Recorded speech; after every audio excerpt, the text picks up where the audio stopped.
No último vídeo, nós explicamos um pouco sobre a junção da informática à biotecnologia.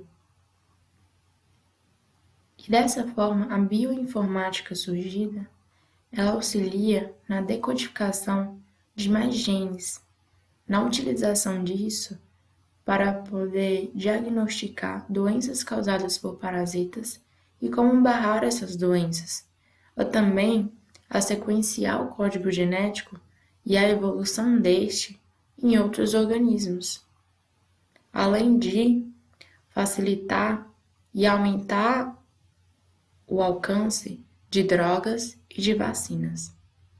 Para se ter uma ideia do que já foi dito, só aqui no Brasil ocorrem 6 milhões de casos de esquistossomose por ano, segundo a estimativa da Organização Mundial da Saúde, OMS, isso no ano de 1998. Os moluscos, como caramujos que vivem em água contaminada por fezes humanas, que transmitem esse parasita. Esse parasita ele se infiltra através da pele e atinge o fígado, causando a hipertensão. Atinge o intestino, provocando diarreia. Atinge também o baço e o sistema vascular. Pode levar a cirrose, febre e falta de apetite. O sequenciamento do genoma do Schistossoma monzoni pode ajudar no desenvolvimento de vacinas e novos métodos de diagnóstico para todas essas doenças que foram citadas. Pode aumentar a capacidade de drogas e de vacinas para qualquer uma das doenças causadas pela esquistossomose, pelo Schistossoma monzoni, de forma que, ao sequenciar o genoma deste, é possível perceber os detalhes que podem barrar e como quebrar estes. Outra doença típica de áreas pobres em países tropicais é a leptospirose, transmitida pela urina de roedores infectados. Os pesquisadores do Instituto Butantan, de São Paulo, com a colaboração da Fundação Oswaldo Cruz da Bahia, já anunciaram o sequenciamento do genoma da bactéria causadora de leptospirose e acenam com a possibilidade de se criar uma forma de humanização contra a doença. Tudo isso por meio da biotecnologia, sequenciando o código genético da bactéria e aumentando a capacidade de descobrir drogas e vacinas que possam atuar no combate a essa doença.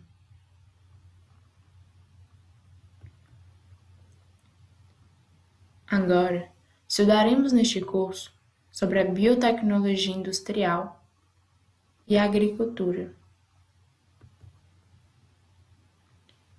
Cultura de tecidos. Uma das áreas mais promissoras na biotecnologia é a cultura de tecidos. É uma área já antiga, datando dos anos 20, mas que só alcançou progressos razoáveis a partir do fim da década de 60. Isso nos tecidos e células cultivadas, in vitro, pode-se introduzir alterações por ação de agentes físicos ou químicos, com uma maior eficiência do que em plantas inteiras. Assim, as taxas de alterações podem ser grandemente aumentadas, e a partir dessas culturas, pode-se conseguir a regeneração de plantas com características diferentes. Ao pegar o tecido e a célula cultivada, é possível alterar o código mais fácil e de forma mais eficiente do que se alteraria se fosse pego a planta inteira. Dessa forma, ao utilizar essa técnica de cultura de tecidos, aumenta-se a capacidade de modificação e também de regeneração e readaptação das plantas. Isso com as modificadas em laboratório que possuem características diferentes, ou as melhoradas geneticamente.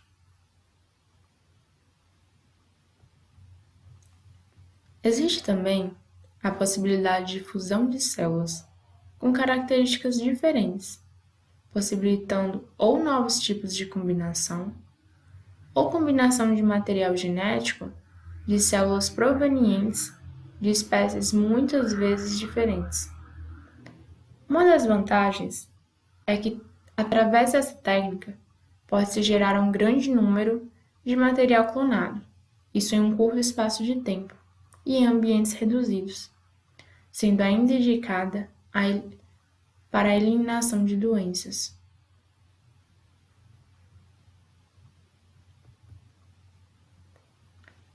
Fixação do nitrogênio. O nitrogênio, sendo um dos nutrientes fundamentais para as plantas, participa da composição das moléculas de proteína e de clorofila. Além disso, também desempenha uma função chave no processo de divisão celular. Assim, uma adequada nutrição em nitrogênio é fundamental para o crescimento vigoroso das plantas. Uma das possibilidades de fornecimento de nitrogênio às plantas é através da fixação biológica por micro-organismos, utilizando o nitrogênio existente no ar. Estes fixadores de nitrogênio, denominados inoculantes, podem ser usados em leguminosas, gramíneas, florestas, ambientes aquáticos e demais modelos e espécies de plantas.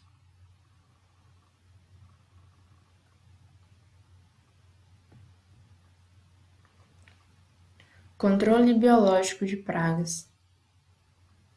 São inegáveis os danos que os insetos e as pragas causam à agricultura. A monocultura e o uso indiscriminado de produtos químicos defensivos agrícolas eliminam os inimigos naturais que existem em culturas diversificadas, provocando o desequilíbrio ecológico nas áreas de plantio, gerando condições propícias para o aparecimento de pragas, além de aumentar a sua resistência. Os micro-organismos patogênicos aos insetos ou às pragas são adequados a reduções específicas, enquanto que os predadores naturais e insetos benéficos são preservados e podem se desenvolver, estabelecendo dessa forma o equilíbrio natural desse ecossistema.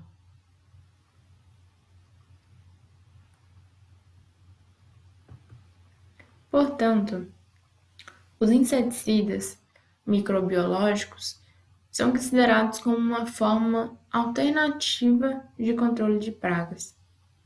Entre esses, podem ser mencionados os fungos, por exemplo, a cigarrinha da folha da cana-de-açúcar, o vírus, a granulose da broca da cana-de-açúcar, a lagarta da laranja, os parasitas moscas na broca da cana-de-açúcar, as vespas também na broca da cana-de-açúcar, as bactérias, toxinas, lagartas do algodão e legumes, moscas domésticas e bicheiras, moscas azuis e verdes e moscas das frutas.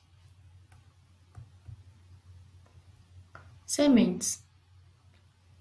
A melhoria da produtividade agrícola pode ser conseguida mediante o uso de sementes melhoradas geneticamente. Produtos como a batata, o cacau, o café, a cana-de-açúcar, o arroz, a cebola, a laranja, o milho, a soja e o tomate tiveram progresso na produção agrícola nesses últimos anos, isso através do melhoramento genético e seleção de cultivos de maior produtividade e resistência a fatores ambientais.